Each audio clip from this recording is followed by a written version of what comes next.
Good evening. We're on Don Outdoor Adventures in the house today, and I thought I'd make a little video on showing you guys how to tie a knot on a polymer knot and just a regular knot when we're fishing using a slip bobber. I'm going to show you how to do a slip bobber, how to put it on, and just have a little bit of time today and do a few things in the house instead of outside. It's, believe it or not, it snowed about 2 inches last night. This morning, try to get my tripod fixed here. Seemed like it was sliding for a minute, but yeah, it snowed a little bit last night, and I think we got 2 inches out there, but it's going to be all melted by today. So I guess God said we need more moisture in the ground, so He brought snow. So today I'm gonna be in the house. Like I said, I'm gonna be doing a slip bobber. I got a tournament coming up this weekend, so hopefully I can get out there and catch some slab crappies for y'all and show you how to do it. But this time I'm gonna rig it to where I'm using my slip bobber. I got a few things here on the table that I'm gonna show you what I'm gonna be using, and then we'll go from there and get started. So let's bring this camera down a little. Let me see if I can operate it here. There we go, coming down. Well, I can just hold them up too. That'll be good too. So here we go. This right here are 3 slip bobbers. They all the same. This is a balsa wood one. This is just your regular styrofoam, and then another balsa wood. Balsa wood is real light, and styrofoam is even lighter. So I think that's why they went. But all of them have the same thing. They have a nice big little hole on the end there. If you can see that on all of them, they got a nice hole. And sometimes you run a bead on there to keep it from hitting a jig. And then on the other end, it's got a real tiny hole that's right there for the string to go through. And normally you have a little knot or bobber stop, they call it. And I really like these things here. They're rubber balls that are on here, and they work pretty slick.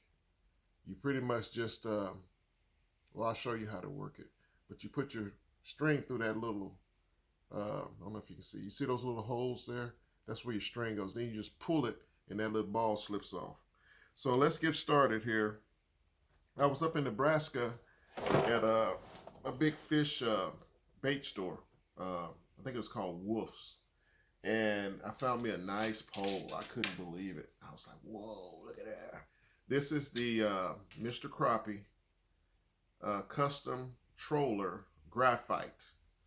It's, let me see here. How long does it say? It's a 12 foot long pole. So you can reach out there and get stuff. Still got the tag on it.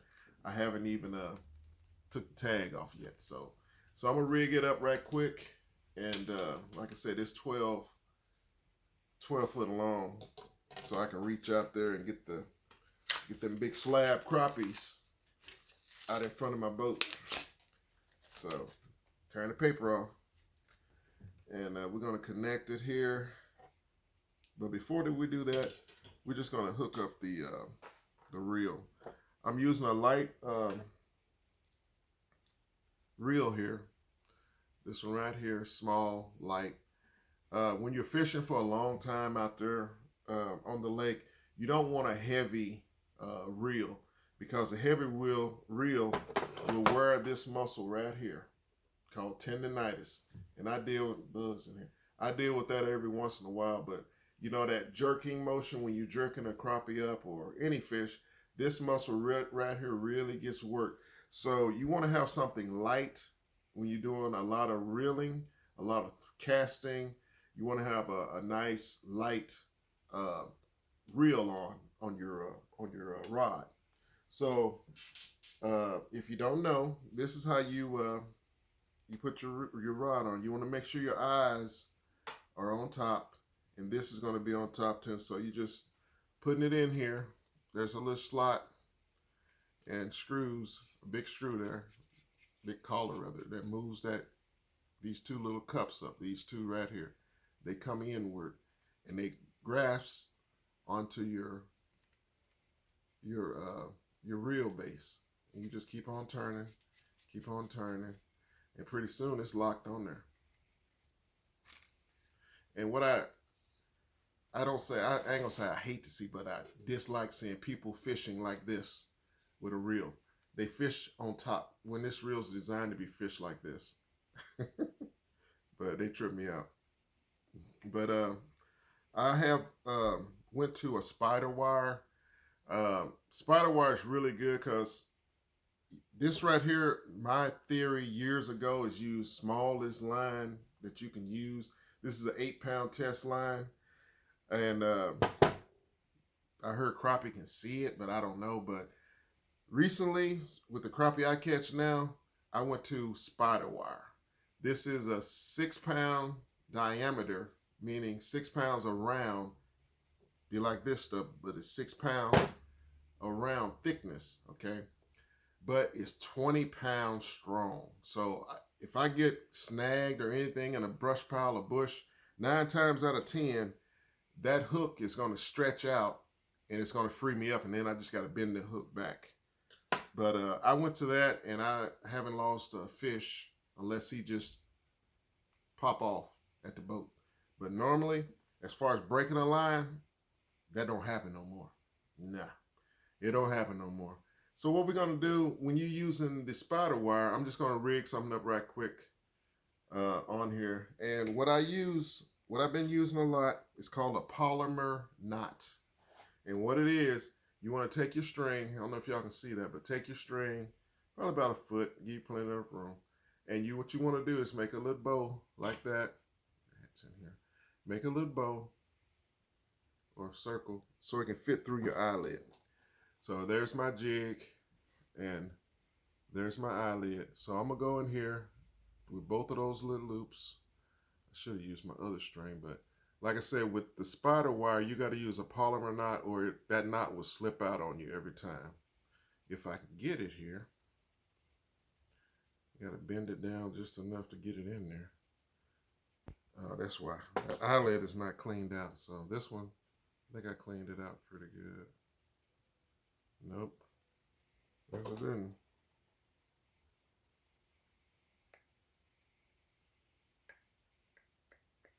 So I cleaned it out. Okay. Let's try it again. Get in there. Okay. We're going to use regular string here. Hopefully this will work. And it looks like it might be too big too. So come on now. Get it in there. Like I said, you want to use a polymer knot because it don't slip with spider wire. Spider wire is real bad about slipping when you make a knot, a regular knot with it. So I'm gonna roll it around and see if we get in there. There you go. Okay, now, like I said, I got it in there. Okay, now I want to come back in and make a loop. This is a regular loop. Come back through that first loop, then open it back up, and you want to take that hook and jig through that knot. You see, I got kind of a knot there, but I got these 2 strings. Now I'm just pulling them together. And they all gonna bunch up here.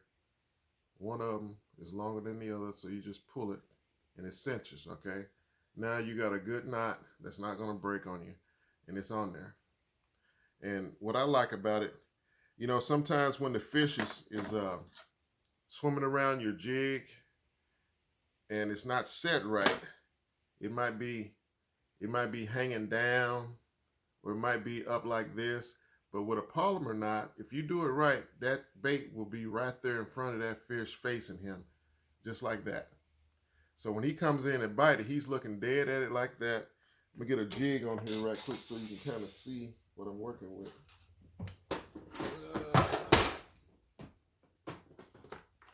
And I'm just going to use any normal jig. Strike King is what I'm using. But give you a class on how a jig goes on too. But this is a kind of a skirted solid head jig.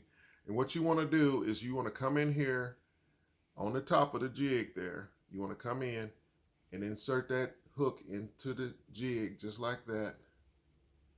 Then when you get about little bit over half. Right about right there, you want to bring that hook back out. You see I'm bringing it out. You see it's out. Then you push it on up on there. Up on this little knot right there. See that little knot? That's going to hold your jig in place. So you push it over it, and there you go. That's how you put a jig on. And it's shaking like that. But like I said, when you tie the polymer knot right, that jig will be right there in front of that fish's mouth, waiting on him to bite. See, it's right there. So when he wants to bite it, it's going to be boom, just like that. And there you have it. All right. Now, for purposes of the slip bobber, okay, here we go. We're going to do just a regular string here. I'm going to do a red string since this is Cajun by Zebco. Cajun red, I call it. But it's just for demonstrations. I'm going to do it right quick. Okay, we're going to do the styrofoam one. Okay, like I said, you got that hole right there. That's where your string is going to. But before we do all that, let's get the slip bobber stoppers on. Like I say, you see that little O-ring. I don't know if y'all can see that, but that little O-ring that's wire, you want to put your string through that first, okay? And just take it all the way up. Say you want to be fishing, say 3 feet, okay? So we got it there, and now all we got to do is slide this knot. You see I got the knot in my hand. Just slide it, and it's going to come through there like so. It's on there now. And I got to find my end. It's right down here. So I just keep on sliding that until the string comes out. So you pull that string like that. And I'm pulling it. I'm pulling it. Pulling it. Pulling it. Okay, it's out of there. Now, I can take this piece off because it ain't nothing on there no more. Take it off. Okay, it's off. And there's my knot. So I'm fishing probably, like I said, 3 to 4 foot right now. Right there. Got the knot on. Now you take your slip bobber. Lower this camera a little bit.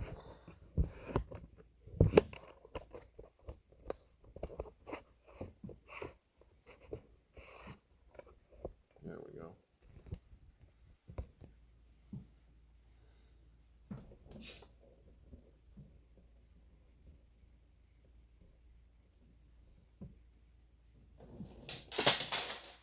Okay, we take our slip bobber, which is here, that little hole I was telling you about.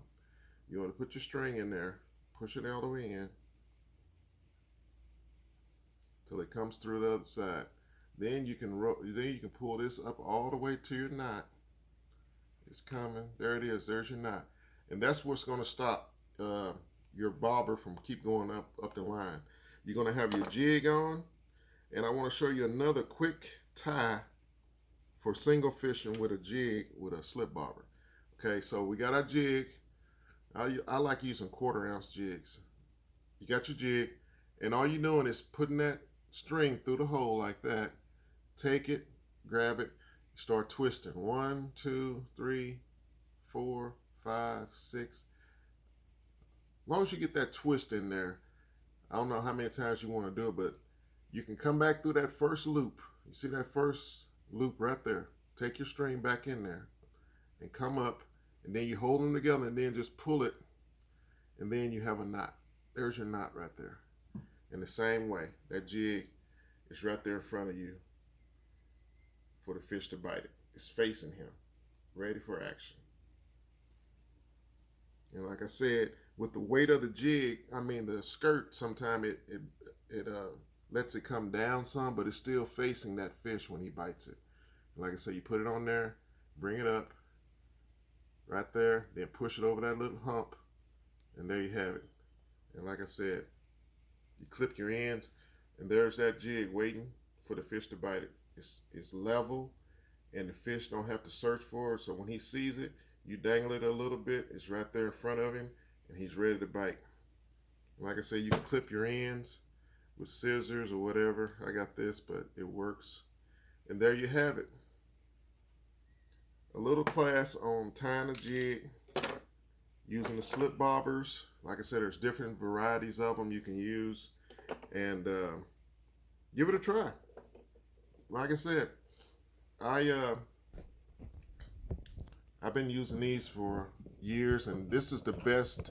This is, I ain't gonna say the best, but this is a really good time to get out there and catch crappie on the bank with a slip bobber, because you don't have to fight with the different levels. You set it, if they ain't biting at that level, you just slide the little rubber cork up and you're fishing 5 foot. Or you can slide it down and you're fishing 2 foot. Because it's going to vary depending on where the fish are, in the rocks, in the brush, by the bank, by the bank, or wherever they may be at. So you have to adjust to find the depth that they're at. And the same way with jig colors. You might have to switch up your jig colors, and it's easy and simple. Just take one off, put the other one on, and go with it. All right, we'll see you next time on Don Outdoor Adventures. This is my little trophy wall back here too. I'm gonna show you. There's my big boys right up there. I think I got them. I got a 16 and I think a 15 up there, inch crappie. And Don the Outdoorsman, my little trophy wall there with the flat heads, crappie I caught. Let me see. So yep, there we go. There you have it. And that's how we do it on Don Outdoor Adventures. And we'll see you next time, either on the water, in the house, in the boat, somewhere, but we'll be out there. So we'll see you next time on Don Outdoor Adventures. Have a good day.